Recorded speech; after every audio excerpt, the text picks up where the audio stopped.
we're pretty much set up. So, as I said, we're here for the evolution of omni-channel retailing, and this session, in addition to looking at the evolution of retail from a purely offline business to an omni-channel over the past decade, we also look at factors that contributed to the shift, as well as increasing interest from the investment community into such businesses. So we do have a distinguished panel with us, and I'd like to call them up one by one. We have Subhanker Sarkar, the COO and business head of A to Z Shopping Limited. If Mr. Sarkar can make his way up, that'd be great.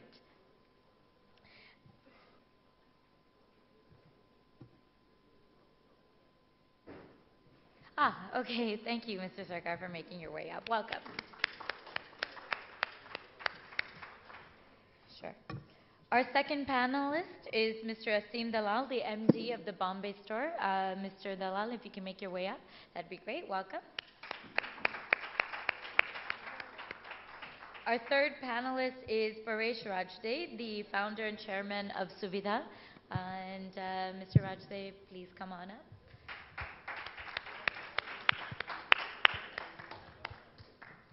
And our fourth panelist is Mr. Dhruv Gupta, the founder of GKB Online. Mr. Gupta, it's a pleasure to have you here.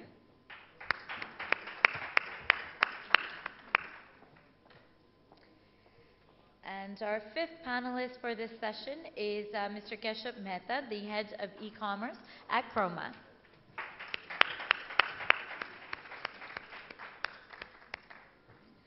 Our moderator for this session is Mr. Vikram Dasu, the head of e-commerce for Home Shop 18.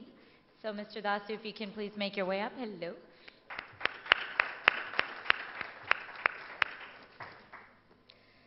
This session will last 40 minutes, and I'll hand over the session to you now, Mr. Dasu.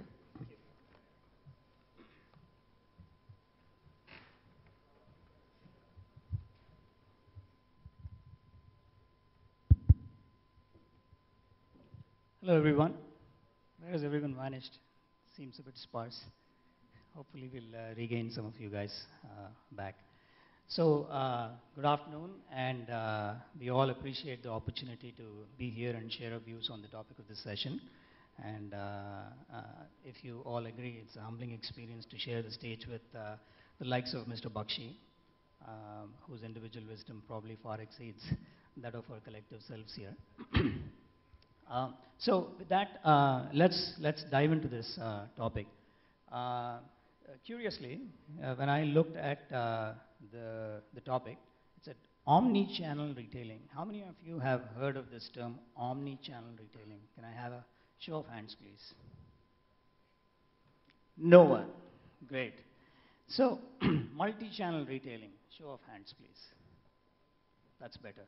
So let's talk about a little bit about multi-channel retailing, and then we'll get into what omni-channel retailing is. So the idea of multi-channel retailing is that you create or establish a variety of channels through which you engage with a distinct set of customers, right? You have an offline store, you have an online store, you have a mobile app, so on and so forth. You know, that's traditional multi-channel retailing.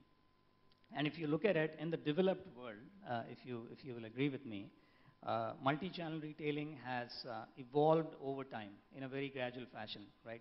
There was the catalog business from Sears and JCPenney's and so on and so forth. Then there was organized retail, and you had malls and departmental stores in the suburbs and so on and so forth.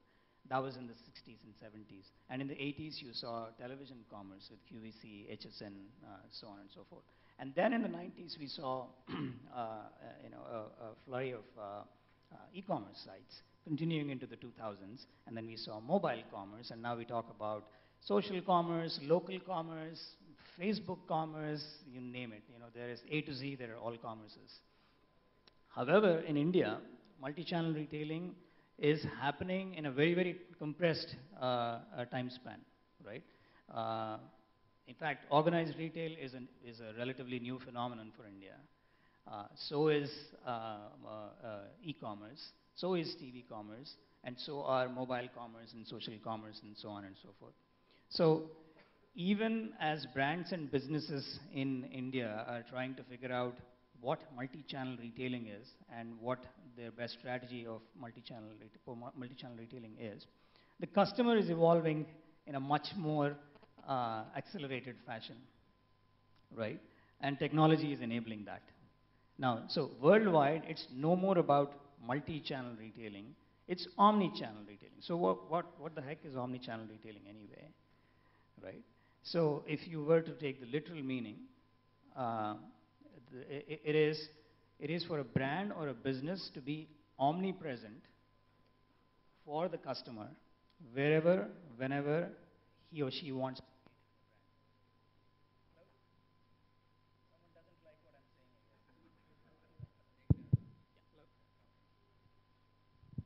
Right?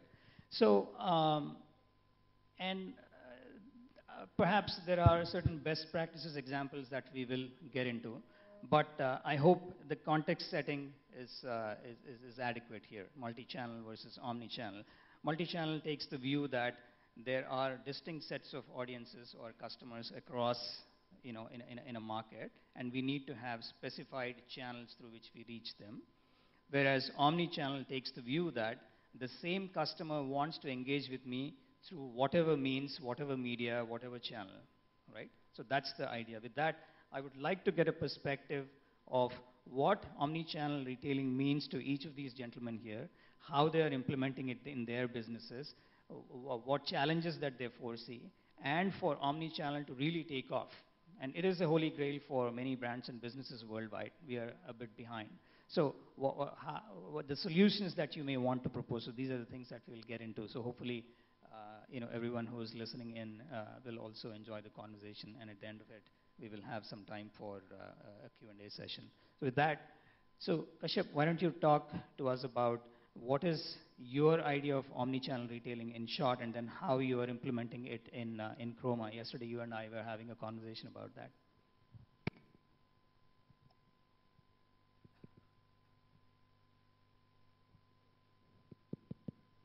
Hi. Um I would take it up from yesterday in the evening. Few of us were over here, and I think one point that Nagesh had brought up yesterday. Nagesh from Shopstop.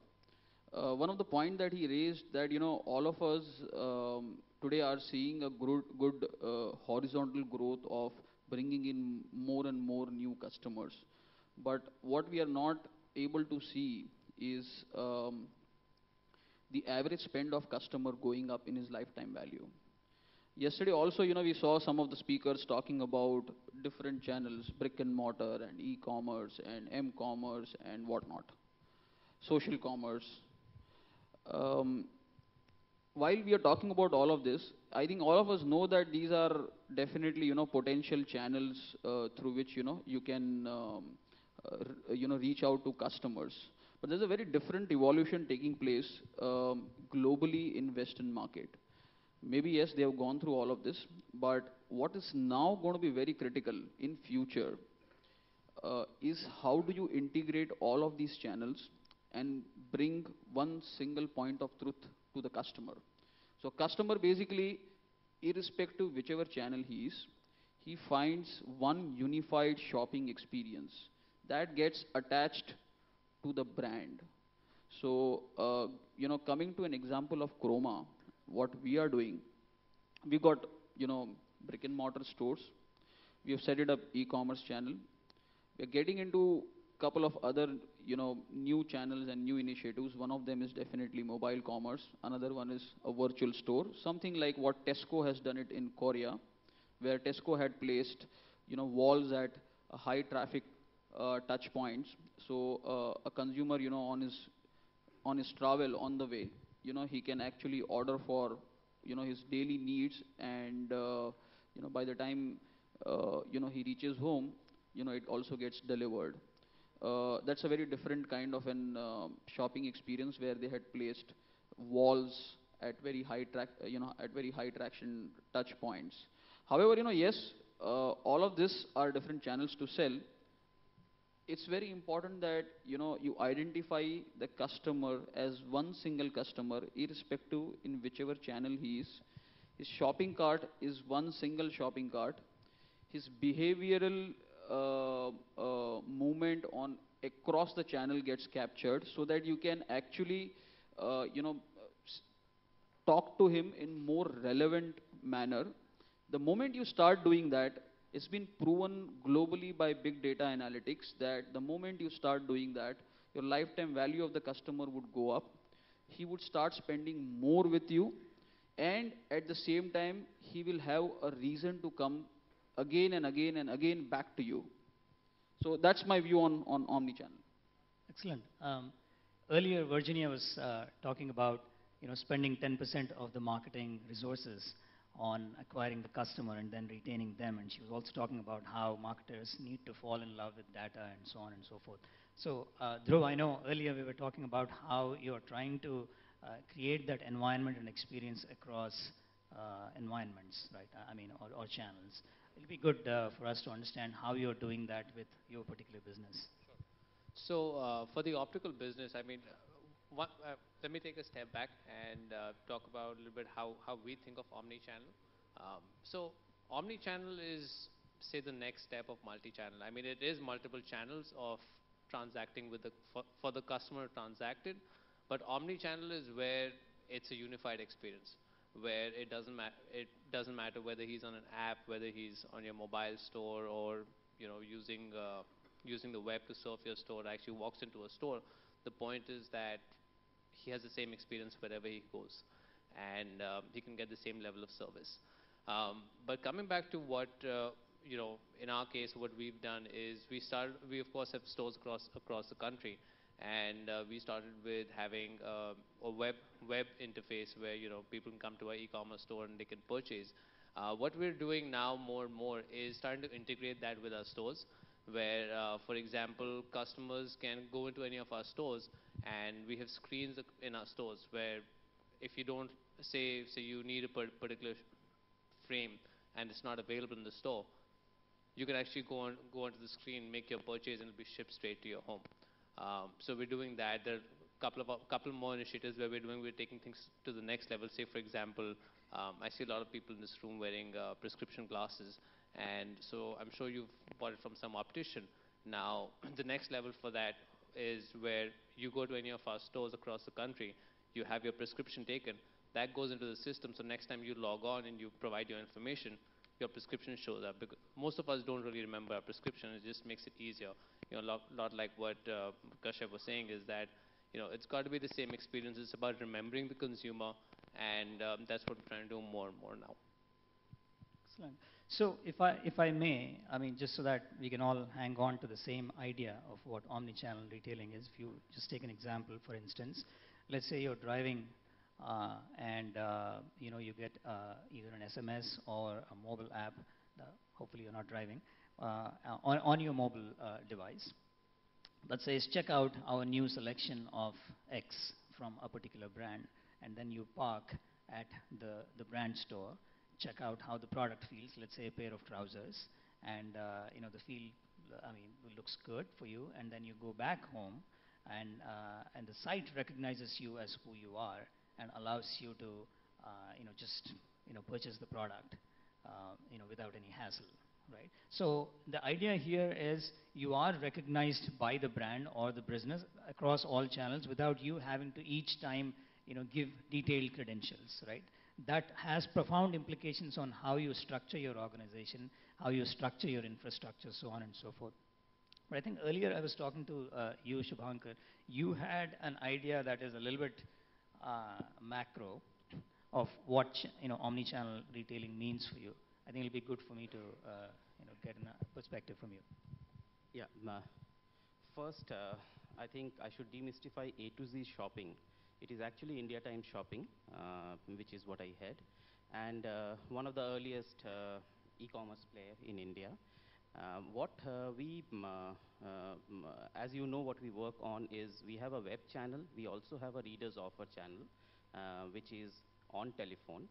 And as a part of our strategy in the last couple of years, we have also been active in bringing offline brands into online. We run Nokia's online store, official online store, Gitanjali's official online store, and so on. The vision that we have is a bit like this. We have products which are addressing a consumer need. We have brands which create pull and trust on the brand that they are selling. And then there are a whole lot of channels.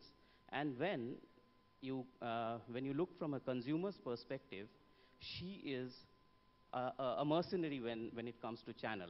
At the airport, I will buy one book that I want to read on the flight, and I will go to India Time Shopping and buy the rest of it because I get a certain percentage of discount and a better value there, and it comes at a reasonably right time to me. And there are many such examples. And the other perspective is there is 12 million plus trade community that is there in India who are servicing consumers in the right fashion. And how do we, in an omni-channel environment, how do we bring all of them together? How do we integrate that so as a consumer for any category that you are shopping, you get a omni-channel experience? And while we are working on that, and there are other players who are working on that, I think the biggest channel is only twofold. One is technology, and to integrate technology, we will have to have a common platform, and we know a good part of trade community may not have that platform ready, and we'll have to figure out how to do that. And the second and the most important one is trust. How do we have mutual trust so that, as a consumer, we find, for anything that we want to buy, we find web, mobile, as well as offline channel well integrated. Technology and trust are two things that you mentioned. I think those are the things that Paresh has cracked through his business. Why don't we hear from him on what this all means from your perspective? Let me give what we do actually. Suvidha is one of the largest service commerce company. It's a 5-year-old company. And we have been talking about the last 2 days that, the alternate channels, and there are 12 million Kirana stores and other things. We exactly do that. We partner with them, the Kirana stores. So what we exactly do is that the e-commerce through a click and mortar model. So it's exactly the way you transact online, but instead of that, you go to the outlet and you say that, hey, can I pay the bill, or can I have a ticket, and can I have insurance premium, and likewise. So the retailer will operate the systems. The consumer doesn't have to do anything, right? And after the selection, after the delivery of the services or a product or whatever may be, at that point of time, the customer pay by cash.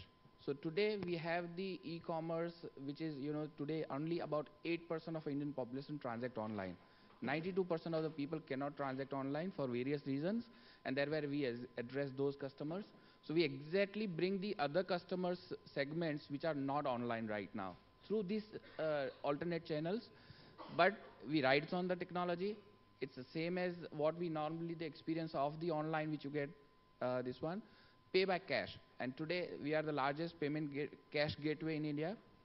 We currently have a unique customers on our platform, about 10 million customers. We add about 500,000 customers month on month, every month. And we do millions of transactions, couple of millions transactions a month actually. So that's where we reach it out, and we reach across India. So we today present about 3,000 towns and cities across India, with about 58,000 touch points across partnering with these small merchants basically. But definitely, we have a long way to go, and in 5 years we could roll it out this way. What we do is that we don't have our own services or any other products as such. We always invite the partners on our platform, and so we provide the alternate options or alternate channels for them to come and transact through us or reach out to their consumers. And the best example is that, say for example, railway. We have an IRCTC online, which the consumer can go online and do it. But how many people railway traveling to second class passengers can go online and buy the ticket? So he has only one choice right now, is that go and stand in the queue at the stations. But this is the alternate which we have created, and connected to we were the first to connect to the IRCTC on the back end. And through our channel, now the customers can go on just neighborhood and can buy the railway tickets and likewise. So today, we were the first to connect to the railway. We were the first, or rather the only company right now in India where we collect the LIC premium in cash. Up to 50,000 rupees per policy, we can collect that. So, there are 300 such kind of partners are there on our platform. You name the service companies like the telcos of the world, Airtel, Vodafone, any of these telcos, all insurance companies, all the majority of the utility companies. So you name the companies and they are there on our platform. We service almost 20 industries, whether utilities, telecom, insurance, banking, and likewise. So there are 20 category of the services which we deliver through our network actually. So this is exactly, we have been talking about, so it's a pure Indian model. So we know that, what the Indian consumers can do and what he can't do. And I think, we know that he can't do some of the things, and that's where we bring it here. So he doesn't have to operate the systems, the access of the computer is available to his neighborhood. He has to, he doesn't have the credit card or any such kind of a electronic payment option, so he has a cash to pay. So 91% is the Indian economy is a cash economy. So how do you really bring those, loopholes or those gaps currently available, you get it there. We have been selling the virtual goods or virtual services, not yet started the product as such, but going forward, we are also integrating the products, not by ourselves, that we will not be the fulfillment partner, but we will provide the access to maybe the online players and use our channel to sell the products also. So this exactly, we use the technology as the core. We ride on the technology completely, and we exploit the technology the best what we can do it. We bring that benefit to the common man, which is otherwise deprived of doing the transactions. And I think that's where the, it's purely an Indianizing the model actually. Yeah, I guess, so you, in this particular model, you provide the technology, and the trust element that Subhanker was talking about earlier comes from the fact that the end consumer is actually dealing with a kirana guy or an outlet that is in his or her neighborhood. And so that's where the trust element comes from. So in other words, is it fair to say, and this is a question for everyone, is it fair to say that what businesses and brands are attempting to do worldwide through omni-channel retailing is basically replicating, the human engagement, right? Yesterday, Mr. Nagesh was talking about that example of where the kirana guy just walks into someone's home and has, organized her entire kitchen. And so this guy knows exactly what is missing in the refrigerator or on the shelves, and is able to easily replenish that because he knows her and her product needs. So is that a So you're right. Kirana guys are really I would say that extended family for a family there, and he's normally been there for ages, and people knows them well. So when we started Suvidha, nobody knew about Suvidha, right? And specifically like founder mine, nobody knows us as such. And we have not spent, you might have not seen our ads on the TV as such for 5 years now, right? However, we capitalize and we know this model will work only in the way that if you are able to provide the backend support service, everything to this retailer, and then in turn retailer is able to give that kind of a trust and confidence to the consumer that, madam आप आ जाइए, आप transaction कीजिए हमारे उधर या whatever you want to buy it, आप खरीदिए, कुछ हुआ तो मैं हूं ना, आपके बाजू में ही बैठा हूं. So that creates a huge trust factor into the whole psyche of a consumers in India specifically. So it provides a human touch, it provides the trust, and he has a more trust.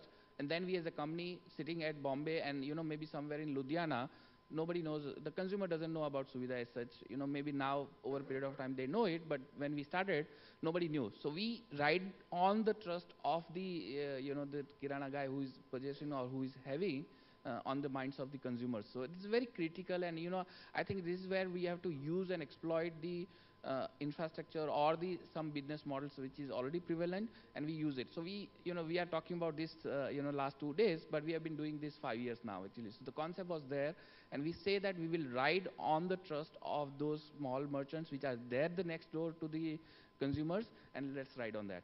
So that's a model philosophy which is ride on that. Absolutely. I mean, congratulations on doing a great job there, ahead of the curve there, I guess. So this idea of replicating, human engagement and high touch experience for customers. That's what we're talking about, right? Yesterday Mr. Nagesh posed this question: how many of you greet the customer who comes to your online site? And most of us fell silent because we don't recognize the guy. We don't know who is in front of us unless he or she signs in. But whereas when you walk to a store, at least there is someone who is saying hello and inquiring about your well-being. So can we replicate that? That's what we are saying, right? So here there is a transactional aspect to omni-channel retailing, and then there is this experience aspect.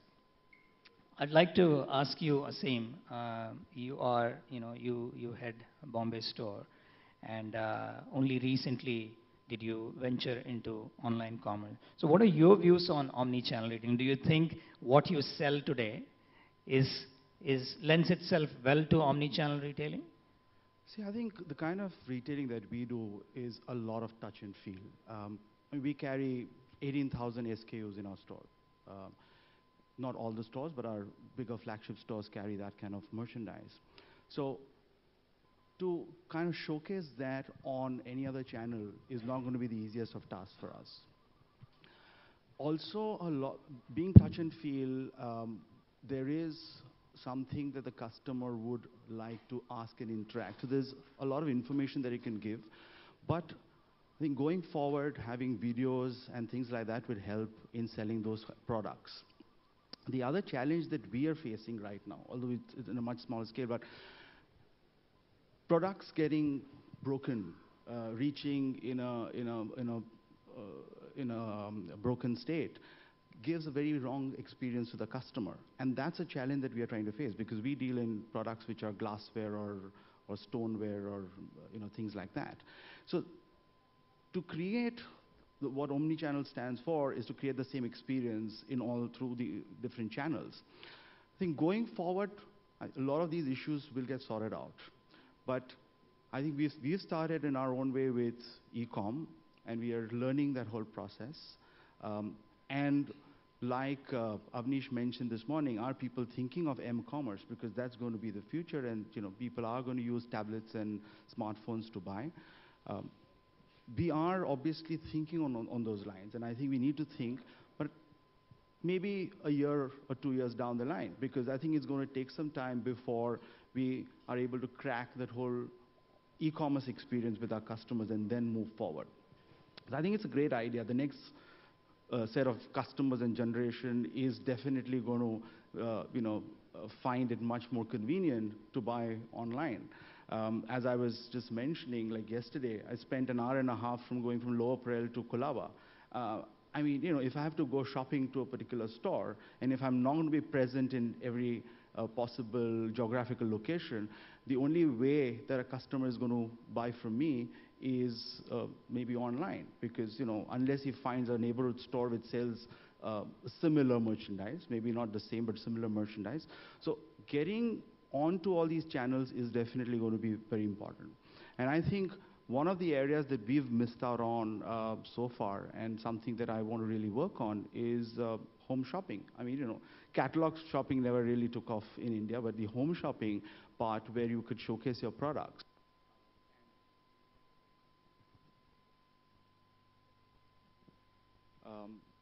Can go on. So, these are obviously the channels that we are also looking at very, very seriously.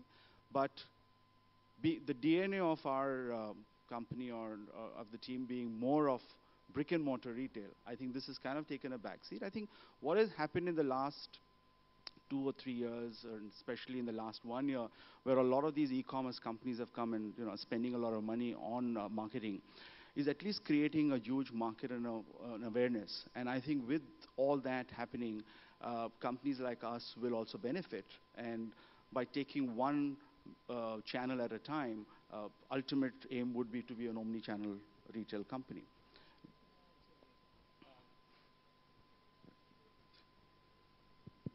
Since your mic is not working, I will hijack and just add on to the point that you're making.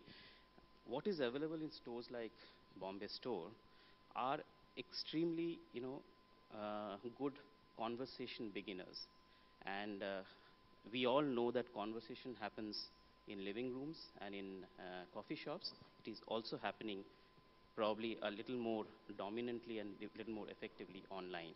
And, and that's also a channel. While, in a living room, one can talk about the crockery set that has been brought from your store. Similarly, on Facebook, a whole lot of conversation can happen. And I guess, that's an opportunity that we need to look at. Let's take this to the next stage. So Google has this interesting concept called the zero moment of truth. I don't know how many of you have heard of this, but in marketing construct, there has always existed this idea in the FMCG's minds that there's something called the first moment of truth. So this is when you're walking by an aisle in a superstore or a grocery store, and you discover a particular product. That's the first moment of truth when you actually encounter the product. And the second moment of truth, conceptually, is when you actually use it, right? And so Google says there is a zero moment of truth, which is, even as you're considering it. Let's say you are, the typical example is of the suburban mom who wants to buy some prescription medicines or some diapers for her baby, right? So the idea there is you have to be in front of the customer wherever, whenever, however he or she wants to engage with you, right? So it's important for us, going back to your example, Asim, here, while the products that you have at Bombay store may not necessarily mandate you to have all channels for transactions, it is important that you are right in front of the customer so that you are within the consideration set, right? But this is easier said than done. Let's just hear from Kashyap on the challenges that you are encountering with Croma, at Croma. Why don't you talk about them? What does it mean? What does it truly mean to have an omni-channel environment for the customer? What does it involve? Yeah, so we traditionally being a brick and mortar player, we ventured into e-commerce. We are setting up m-commerce. We are setting up virtual store kind of a model. So these are different channels. And there is another extended model, which is call center model. As I said, very first that while we are setting up these other channels, but we are also heavily focusing in terms of integrating all these channels such that the consumer journey is one. Now, in that process, to build that, first let me answer this question into two parts. Firstly, I would like to address in this journey the kind of challenges that would come. And prima facie, the challenge, or rather I would say the biggest challenge is the mindset challenge. People, who are there at leadership level, in a traditional organization, typically comes with a very traditional bent of mindset. In order to do this, you need to think very disruptive. You need to think out of the box. A classical example, once again, in a traditional retail kind of a model, since people who are driving the business are from old economy, they are more aligned towards traditional way of doing the retailing. Typically, one of the challenge that, a retailer like us would be facing is a traditional brick and mortar business and an e-commerce business. Both are looked very differently. It's like India, Pakistan. Ideally, that should not be the case. So the first biggest challenge is the mindset challenge. The second biggest challenge post that is the culture of the company. I think it's very critical. If you have to implement omni-channel across the organization level, it's very critical that from a leadership level, it should flow down to the bottom. And one needs to harvest and seed the culture of customer engagement, starting from top till the last mile. The boy who is going to be standing on the shop floor, or your online user experience, to the call center experience. That's the culture which needs to be seeded from top to the bottom, and it should be it should be taken in a manner where each of these channels doesn't work in silo. So that's the second biggest challenge, and that needs to be, taken out of the way. Third biggest challenge, typically, an organization would be facing someone, who wants to implement omni-channel is the IT legacy systems. The way in which, we have tuned our IT systems to, to handle things in a very old style kind of an way. So that's the third biggest challenge. And I would say the fourth challenge typically is, which anyways today, all the retailers, be it online, offline, everyone faces, is the disparate inventory mechanism. It's very important to have a central view of inventory because that's the cost of doing business. That's where your maximum capital is invested. So these are the challenges which will come on the way while setting up omni-channel. However, the other piece of this is how do you do this? How do you move away from these challenges and how do you set it up? So as you rightly said, that if someone who has to build an omni-channel business has to look at something which is a single point of truth. And how does that comes? That's primarily driven by technology. The way in which an organization would have to go back and look at their technology platforms in such a manner, the architecture has to be such that there is a single view of cataloging, there is a single view of inventory, there is a single view of customer, so there has to be an integrated customer information management system which resides on the back end. There has to be a single view of analytics because the whole objective of going omni-channel is you can actually seed that analytics of your customer and be more relevant to him. So you need to have a single view of analytics. You need to have a single view of order management system such that fulfillment also can be handled centrally. So these are things which has to be tuned on the back end on IT infrastructure side. And that's where maximum investment would go. This is going to be the core investment engine. And hence I'll come back once again to the same point, which is on the challenge side, which is to change the mindset. Absolutely, absolutely. I think we're running out of time. I'd like to open this up to the audiences here. Just one thing, just to have a brazen plug here. I work for Home Shop 18, and we deal with this idea of omni-channel retailing on an everyday basis, right? We have a television channel, we have an e-commerce portal, and we are developing an m-commerce division as well. So the very word division itself lends itself well to silos, right? So the guy establishes an offline store, and then he wants to move to an e-commerce store. Immediately a team is created, a division is created. I mean, it's not just semantics. It actually has a very profound implication on how you deal with your business, right? So now governance is also a big issue here, right? If you want to sell, the idea should be in its purest form. You should be able to sell or serve the customer through whatever channel without being worried about your internal P&Ls for this division or that division. So I think that's another challenge that we need to be really careful about. So I'll just open this up to the audiences here who may have an insight or more to throw or a question to ask.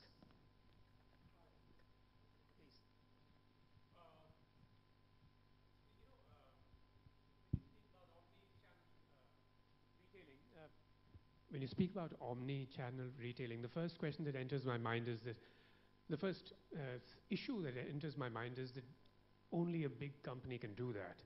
Spend on so many channels and all that. So would you say that it is possible for a startup? I would be very interested in knowing what you all think about. I'll let Dhruv, why don't you? All right.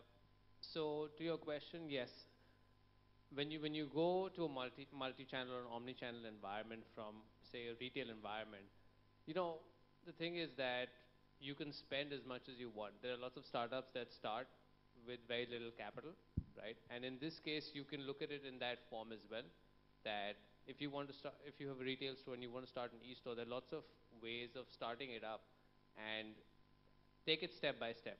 You can start with an e-store and then start integrating it more and more with your retail store. So I don't think it requires a significant. I don't think it only requires a significant capital investment. But we're not talking about only an e-store. We're talking about omni-channel marketing. So yeah, so I mean, if you were to look at e-store and m-store, you know, so all I'm saying is you can take it step by step, and you know, if you don't have the capital to really get into it in a big way, you know, slowly and steadily go about doing it. That's all. That always works well. Just another way of looking at it, I am a startup and there is relationships that is possible. In any case, if I'm a large corporation, there are silos which needs to be broken, there are P&Ls which needs to be aligned, there are technology which needs to be aligned. Same can happen between two organizations if it is addressing a pain point of a consumer and solving it. So it need not be, there can be two startups or one startup and another organization aligning together to solve this. Hope that addresses the question to a certain extent. Yeah, that's an excellent point.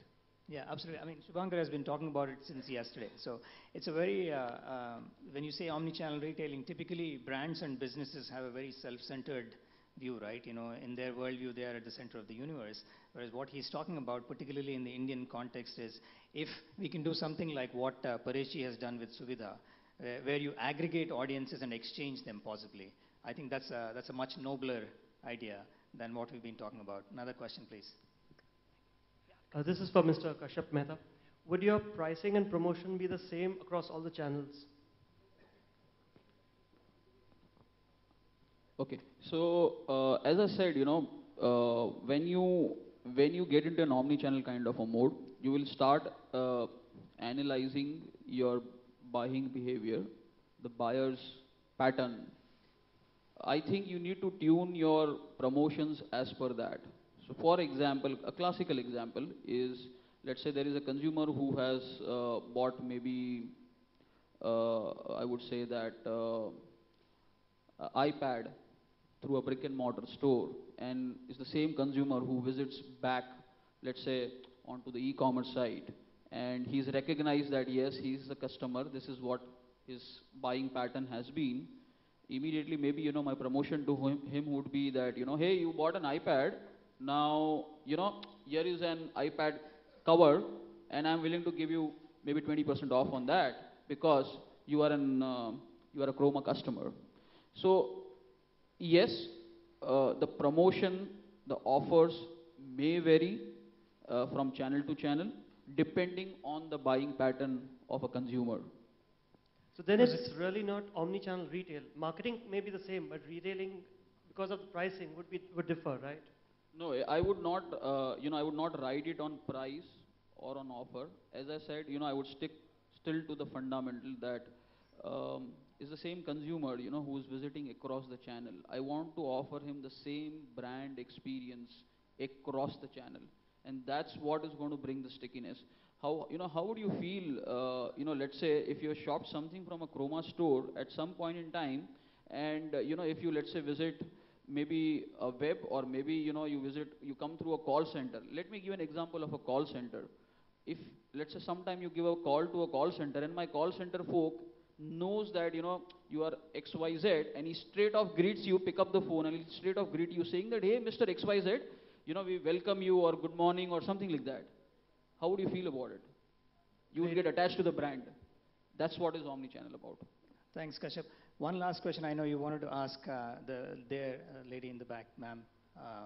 Last question. We ran out of time, but we'll entertain this one. Does the brand perception change for the consumer if your retailing channel change? For example, I mean, say a Chanel, or you know, adopts the Tupperware model. So would the brand perception come down? So the question is, does the brand perception change based on the channel? I think it's a good question that you can answer. What she's saying is, if there is a product like Chanel perfume, does the perception change across channels? I don't think so. I think it's up to the brand how they're going to project themselves. Being available at a convenience to the customer is what he's really looking at. And so if you're able to create the right perception, I really don't see that it's going to hurt the brand to any extent. Excellent. Okay. Thanks a lot, and sorry we couldn't take all the questions, but I'm glad that there was adequate interest, and I see that the room is a little bit fuller than it was when we started. Thanks a lot for your patience, and we'll be more than happy to take your questions offline. Hope you enjoyed it. Take care.